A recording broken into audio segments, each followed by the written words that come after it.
Dikin məni divarlara, hörük olum, dəlik olum qaranlıqdan baxanlara,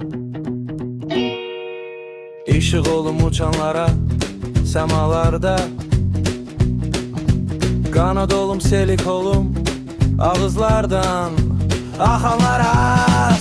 Tikim əbəd olum nizələrə, çapxın məni, tökün məni quzələrə, badələrə, süzün məni zirvələrdə, yüksəklərə, çapın məni məşəllərə, sancın məni.